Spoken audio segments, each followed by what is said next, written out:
మలయాళ super star Mohan Lal ప్రధాన పాత్రలో ప్రముఖ వ్యాపారవేత్త ఫిలాంథ్రఫిస్ట్ అయిన డాక్టర్ బిఆర్ శెట్టి నిర్మాణంలో దర్శకుడు శ్రీకుమార్ మీనన్ భారత ఇతిహాసం మహాభారతాన్ని ఆధారంగా చేసుకుని మహాభారత రెండమోజం అనే చిత్రాన్ని తెరకెక్కించేందుకు సిద్ధమైన సంగతి తెలిసిందే.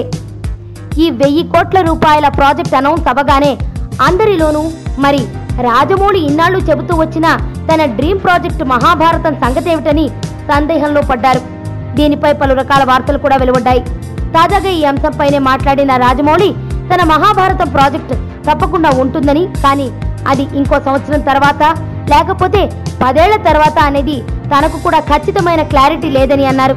అలాగే మోహన్ లాల్ గారు చేస్తున్న ప్రాజెక్టు గురించి విన్నానని, వాళ్ళ వెర్షన్లో వాళ్ళు చేస్తే తన వెర్షన్ తనకుందని, మహాభారతం అనేది మహాసముద్రమని, దాని నుండి వాళ్ళు కొంచెం నీళ్లు తీసుకుంటే తాను కొంచెం తీసుకుంటానని, ఇలా ఎంతమంది అయినా తీసుకోవచ్చని ఆయన అన్నారు.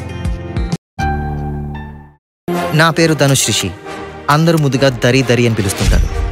దేవుడికి నా పైన ఉన్న క్లారిటీ, నా బ్యాడ్ లక్ ఉన్న గ్రావిటీ నాకు చిన్నప్పుడే అర్థమైంది.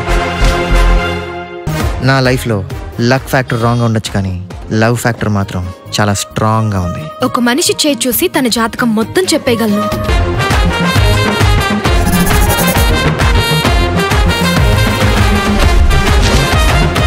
Coming soon.